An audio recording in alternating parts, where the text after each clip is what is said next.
A transitional figure, I don't think so. I think transformational is what Joe Biden is setting out to do. And by the way, if you look at how the metrics of his progress is that he always overshoots the runway instead of underperforms. The thing is, moron, when you overshoot the runway, everyone on the plane dies.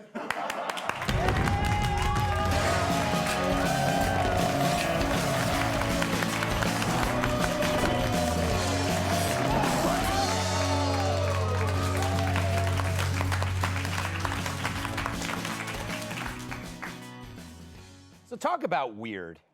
Medicaid contemplated it, but this plan is going to help those families and create jobs for our caregivers with better wages and better benefits, continuing a cycle of growth. Everyone there was fully vaccinated, and yet we see a near-empty room filled with fearful eyeballs darting above their masks like a room full of coked-up surgeons. Did remind me of his campaign rallies. But I would wear a mask, too, to just cover the smell of bull. Did you hear this? And we won't ignore what our intelligence agencies have determined to be the most lethal terrorist threat to the homeland today. White supremacy is terrorism. We're not going to ignore that either. Well, that's a first, telling the American public that the problem is within the American public. My feeling is, if you're the unifier in charge, you better back that up with some data or shut the hell up. Because if you don't have the numbers, you allow the media to smear millions of people. And maybe that's the point. Unify, but then crucify. So it's another confused tiding from the prez in the plastic bubble. The guy sends more mixed messages than a stripper. Seriously, she gives me all this attention, then she does the same thing with another guy. But it wasn't all bad, because the bar for all bad is now gone. It was barely capable, like watching Grandpa reading his own eulogy if the funeral home had a teleprompter and Grandpa had left everything to his cat. It had all the drama and urgency of a Tupperware party hosted by the lady who's fallen but can't get up. Of course, the greatest achievement he took credit for. After I promised we'd get 100 million COVID-19 vaccine shots into people's arms in 100 days, we will have provided over 220 million COVID shots. We're marshaling every federal resource. We've gotten vaccines to nearly 40,000 pharmacies and over 700 community health centers. So now we have two Dr. Bidens. Thank you, Joe, for also discovering the polio, tetanus, and measles vaccines. Hunter's especially grateful you discovered penicillin. But talk about plagiarizing. He's like a relief pitcher who comes in and gets the last out of a no-hitter. Of course, the main thing that helped beat this pandemic were the vaccines, ordered and sped up by noted science hater Donald Trump. When Trump announced Operation Warp Speed, he was mocked by famous scientists like Dr. Joy Behar and Dr. Whoopi Goldberg, who assured us that such vaccines would take years and years. Trump did it in 9 months. Joe Biden took credit for it in just 100 days. That's a fact, Gloria. And of course, everybody understands that Operation Warp Speed happened under Joe Biden, but getting vaccines into arms was a Biden operation. You know, actually, Operation Warp Speed started in May 2020. The only thing Joe does at Warp Speed is raise taxes or roll down the cellar stairs after tripping on his bathrobe. The last operation Joe had anything to do with took place at a hair loss clinic. I think it was called Operation Joe Plugs. Of course, CNN let that slide because it's Gloria Borger, who hasn't said anything of merit since the early 80s. Her early 80s. So, how did the media take to Joe? As a young Senator Biden used to say all the time to FDR, "Are you sitting down?" Turns out they liked it. An extraordinary amount of the use of tone. At times, speaking to a whisper. Every single sentence had a very clear point to it, and every line of it had that Biden humility in it. It was really beautiful. I mean, it was beautiful. He's really trying to bring the country together. It was a Make America Feel Good night. Ugh, forget COVID. They suffer from fawning stupidity, which can be just as harmful since it's hard to breathe when you're kissing that much ass. Then there's Tim Scott's rebuttal and the media's convulsive reaction, because all he had to do was wonder if he's also experienced a different kind of intolerance. I've also experienced a different kind of intolerance. I get called Uncle Tom and the N-word by progressives, by liberals. Just last week, a national newspaper suggested my family's poverty was actually privilege because a relative owned land generations before my time. And every time Scott bravely counters the narrative that America is hopelessly racist, he gets crucified by the woke, peace-loving, utterly tolerant Dems. Some called him Uncle Tim, but at least no one called him Fredo.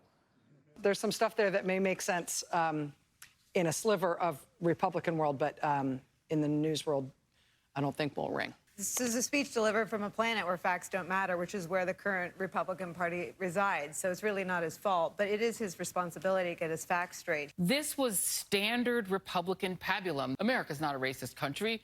There's no racism here. I'm not sure what the purpose of this was. I am shocked and a bit embarrassed for him. This was a lost opportunity. I'm shocked she's embarrassed. There you go, the stark contrast between media treatment of an old white male that they can control and a young black man that they can't. I'm not saying they hated Senator Scott's rebuttal, but today at CNN, all the BLM flags are at half-mast. Joe presents a vision that gets the stamp of approval from the woke class as he abandons any defense of the working class. Class is dead. Long live race. Tim Scott, by rejecting the language of victimhood and hate, however, scares the media more than Project Veritas's next release. Here's a black guy who's onto them. Right, Tim? Today, kids are being taught that the color of their skin defines them again. And if they look a certain way, they're an oppressor. By doubling down on the divisions we've worked so hard to heal. You know this stuff is wrong. Hear me clearly. America is not a racist country. Whoa, did he just say America is not a racist country? Hear me clearly. America is not a racist country. I heard him clearly. How dare he say something so positive about America? Didn't he get the memo? Or at least watch the Oscars? I mean, seriously, has he ever even met a black person? Except for his family and many of his friends and thousands of his constituents. We're all racist. Just ask any angry white male.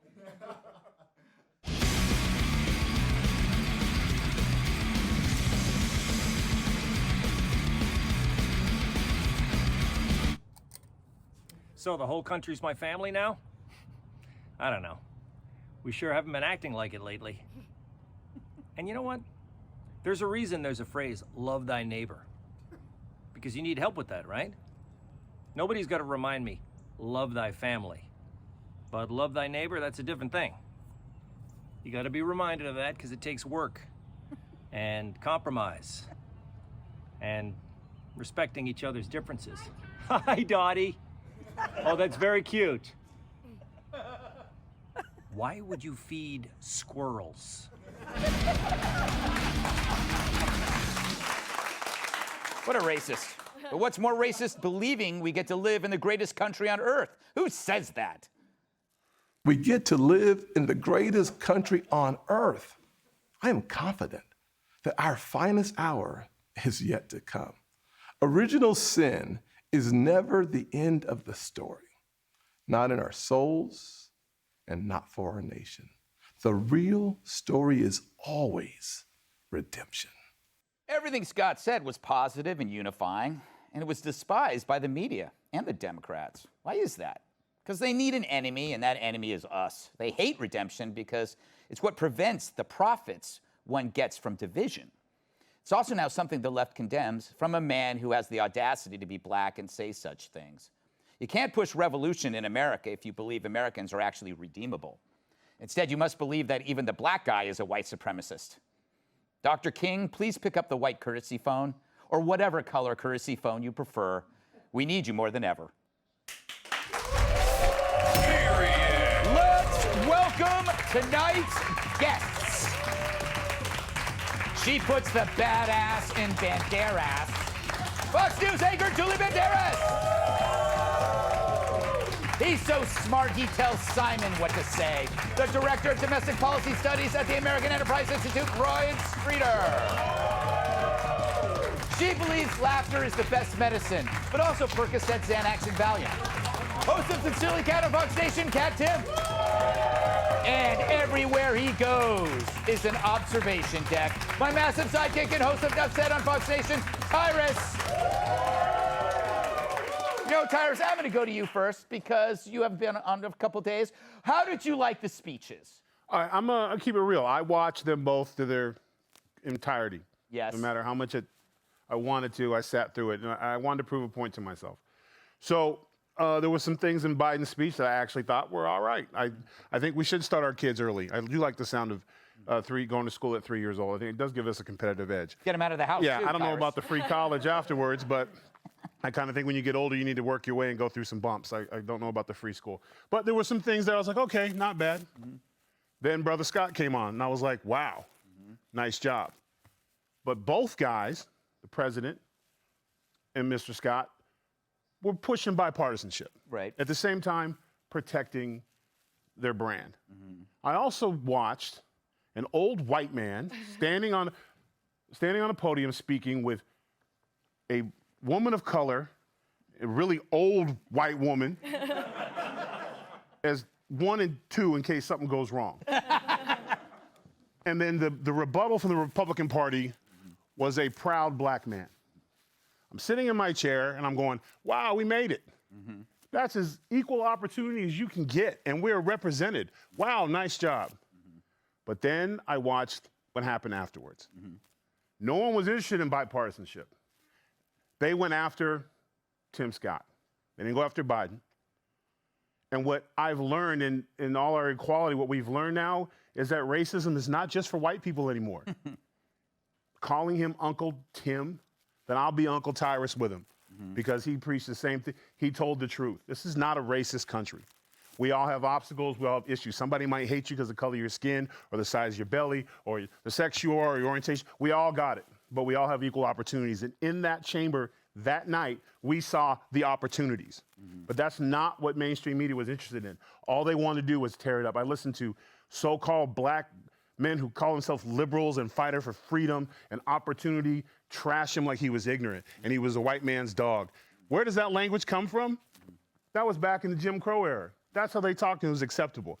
Now they do it politely because why? The brother had a difference of opinion. And it's disgusting. I was saddened by what these so-called news anchors, so not opinion like this. Yeah. We tell jokes and we own it and we give our opinion. They push themselves as anchors of people of the news of the people. And all they did was push a narrative because, unfortunately, division sells. They couldn't say both guys were eloquent. Both guys had a lot to say, and we can build from this moment because you know what? That doesn't sell. And that was sad to me. Very poignant. That was deep. It was I deep. agree. I don't expect that from you, Julie. No. I know that last night you were probably in some hotel room, bombed out of your skull. You barely knew where you were. That's close, but I was actually at home. I just put the kids to bed. I watched 10 minutes of it, and I turned on The Crown. But I have to say, though, I did watch the aftermath today, meaning the ass-kissing. Yeah. And it reminded me much of, I kind of identify as an 8-year-old boy. And when I watch, like, two people kiss on camera, it really, truly grosses me out. Right. And then, like, seeing tongue, and anyway, that was watching CNN. And I just couldn't watch. Like the 8-year-old boy in me was like, this is gross. And why are we seeing so much making out on cable TV? Yeah. It's inappropriate. Just So don't that was my identify take. as an 8-year-old boy near the Lincoln Project. Yeah. I don't even know what that means, Ryan, because they wouldn't care, but I have no idea. What is your objective take on all this? Well, I think the response to Senator Scott was very predictable, right? Right. In the non-response to Vice President Harris this morning, who reaffirmed the very same thing. Right, exactly. When asked, That's is America true. a racist country? And she said, no, America is not a racist country. And, you know, Uncle Tamala was not trending on my Twitter feed. I mean, you know, she didn't receive anything for that. So it's very clear what's going on here. And here's what I'm kind of puzzled by.